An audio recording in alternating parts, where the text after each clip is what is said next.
In this video, I wanted to explain how to do a squat. It forms part of one of the basic movements that we do for body weight. It's brilliant for working on the quadriceps, four muscles in the front of your thighs, hamstrings, which are obviously the back, your glutes, which again, major part or major muscle group in the body, if not the biggest. So we want to look at actually activating the whole posterior group of muscles, but also hitting your quadriceps at the same time, okay? So how we're going to do that is to get ourselves in a stance whereby we're not putting our back in danger and we're not putting our knees in danger. Now what we're going to do is it's just basic body weight, so we're not lifting any weight. As we go through this and we get gradual, then we'll start to build the muscles up in the legs and the quads, the hamstrings, and obviously your glutes. You'll feel stronger and you'll tend to want to lift some more weight. But for now, let's just get the basic movement right, okay? So I'm going to look at putting my feet, they say shoulder width apart, but to be fair, it tends to be a little bit wider. When most people start off doing the squats, is that they will put their feet quite wide, and that's fine. The only thing that you've got to do is you've got to ensure that your knees track your feet. So if your feet are out slightly, then when you go down, as if you're sitting down on a chair, because that's what we're going to do, please ensure that the knees track your toes. But just for argument's sake first, what we're going to do is that we're going to put the feet a little bit wider than shoulder width apart. We're going to keep the back in what we call a neutral position. I'll turn side on in a second and show you, but literally as if you're standing up straight. What we don't want to do, or what we're going to try not to do, is to take the knees forwards or too far forwards when we're trying to sit back, okay? So probably best I'll ever show you from this side. So what I mean by that is that people will tend to keep the back straight. When they go down, either A, they'll keep it too straight and they'll go into an overextension where they're putting the head back and pushing the tummy too far forwards, or they'll go into something which is called flexion. And flexion is one of the biggest issues that we have with lower back.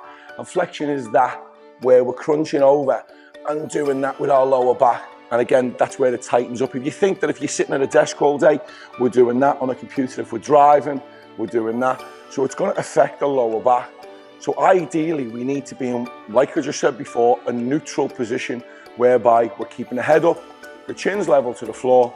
You've got that natural curve in your spine, hopefully that you can see that. And that when we sit down, is that we still try and maintain that position, although that the body's going to move forward slightly. It's just a natural thing. You're not going to be able to sit all the way back and keep your back straight. It just isn't going to work, okay? You're going to end up falling and toppling back. So feet a little bit wider than shoulder width apart. Keep your head up, and all you're going to do is literally bring your hands up. I just bring my hands up just literally to keep a little bit of balance. Sit back as if I'm sitting down on a chair. I try to get my legs as level as I can, and then I come back up. Now I understand that range of movement for people maybe is not as great. My range of movement is not fantastic. I can't go all the way down without going into flexion. If I do that and I try and get low, then my lower back starts to come over because I want to get really low. You see that? It's just going into flexion now, and then I come back up again. So for you, you can either put a chair behind you or a stool or whatever, and obviously consider the height of that stool. So if you can't go down too far and you're a little bit worried, then make sure that whatever that you're sitting on behind is high enough so that you'll just touch it and then you'll come back up. And as your range of movement improves, then obviously you can take your legs back a little bit further, okay? Now, a lot of people get really anal over the fact of the knees traveling too far forwards. I appreciate 100% that doing that really is not going to be great for your knees, okay? Don't do that one at home. But the fact is that we've got to start somewhere. So even if we just get the right technique of trying to keep the back in a neutral position, head up, looking confident, shoulders back, chest out, going down and thinking, okay, that's my range of movement. Lower back is in, tummy's pulled in, chest is out, arms up, feel comfortable, breathe out as I raise up, then that's fine. that's something that we need to build on.